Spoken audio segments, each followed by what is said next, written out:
Shalom Ibu Bapak Saudara semuanya, kembali menyapa Anda di program Bible Everyday. Kita akan baca di pasal yang keempat. Pasal yang keempat ini merupakan kisah di mana bangsa Yehuda dalam keadaan yang sangat-sangat kritis, keadaan yang sangat gawat. Di pasal sebelumnya atau di pasal ketiga kemarin kita belajar bagaimana Haman berusaha untuk memunahkan bangsa Yahudi. Tentu saja dengan cara yang licik, dia memberikan nasihat anjuran yang sangat keliru kepada Raja Ahasiweros. Celakanya Raja Ahasiweros justru mensahkan undang-undang itu, sehingga Haman berpikir sebentar lagi bangsa Yehuda akan habis, akan punah, akan dibunuh semuanya, termasuk Mordekai tentu saja. Di pasal yang keempat ini sepertinya memang benar-benar sebentar lagi bangsa Yehuda akan habis dan punah oleh karena undang-undang sudah dikeluarkan. Dengan kata lain, tinggal tunggu waktu saja. Pertanyaannya, benarkah akhirnya bangsa Yehuda ini benar-benar punah? Memang secara manusia sulit untuk keluar daripada jerat yang dipasang oleh Haman, karena aturan itu sudah distempel oleh raja secara langsung. Jadi sepertinya sulit bagi mereka untuk cari jalan keluar. Di atas semuanya itu kita perlu mengingat bahwa bangsa Israel, bangsa Yehuda adalah bangsa kepunyaan Allah.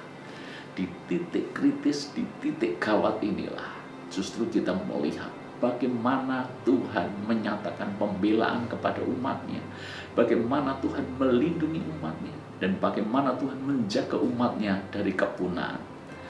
Akhirnya kita pun tahu ceritanya, bangsa Israel tidak dipunahkan, tidak bisa dipunahkan, bahkan sekalipun Haman punya rencana yang sedemikian cerdik, yang sedemikian jahat, yang sedemikian luar biasa sudah disahkan oleh Raja Ahasiweros bahkan.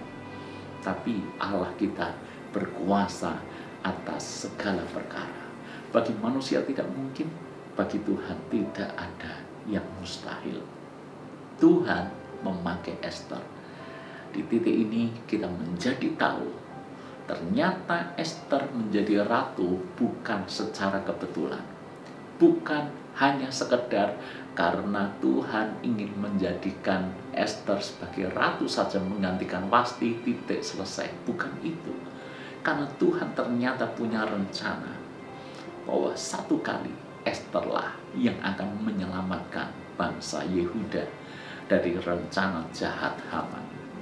Inilah yang saya sebut dengan providensia Allah. Providensia artinya adalah bagaimana Tuhan melindungi, bagaimana Tuhan menjagai umatnya, bagaimana Tuhan memelihara umatnya. Itu adalah providensia. Providensia sendiri kalau kita belajar secara etimologi berasal dari bahasa Latin providere. Providere itu punya arti melihat jauh sebelumnya.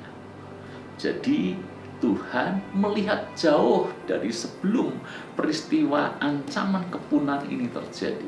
Tuhan sudah tahu bahwa satu kali Haman punya rencana yang jahat dan licik untuk memunahkan bangsa Yahudi. Itu sebabnya Tuhan sudah menyiapkan Esther. Jadi Esther dipersiapkan untuk melindungi umat Tuhan dari rencana jahat Haman. Artinya apa? Sebelum peristiwa buruk itu terjadi, Tuhan sesungguhnya sudah menyiapkan cara untuk bisa lolos dari situasi buruk itu. Tuhan sudah menyiapkan cara menolong dan memelihara umatnya.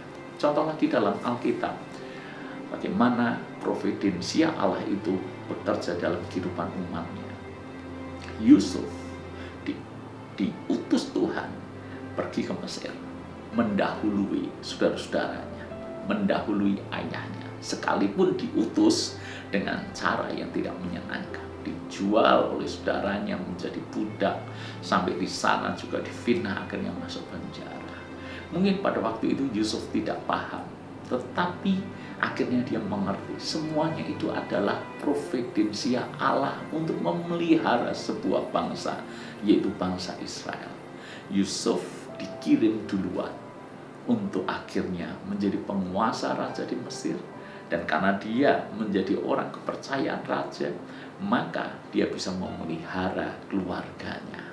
Lagi-lagi itu adalah providensia Allah, providere, yang artinya melihat jauh sebelum peristiwa itu terjadi. Dalam hidup ini juga sama. Mungkin di depan sana sesuatu yang buruk bisa saja terjadi, tapi jangan pernah meragukan akan providensia Allah dalam hidup kita. Sesuatu yang buruk bisa menimpa kita, tetapi Tuhan sudah menyiapkan jalan keluar bagi kita. Tetapi Tuhan sudah memberikan kekuatan bagi kita. Tetapi Tuhan memberikan kesanggupan bagi kita. Sehingga hal yang buruk itu tidak akan pernah mencelakakan kita. Sebab kita tahu Tuhan menjaga kita, Tuhan melindungi kita, Tuhan meluputkan kita. Itulah yang terjadi kepada bangsa Yehuda di zaman Ester, yang mana Haman berusaha memunahkan, tapi providensia Allah tetap berlaku dalam kehidupan umatnya. Tuhan berkati.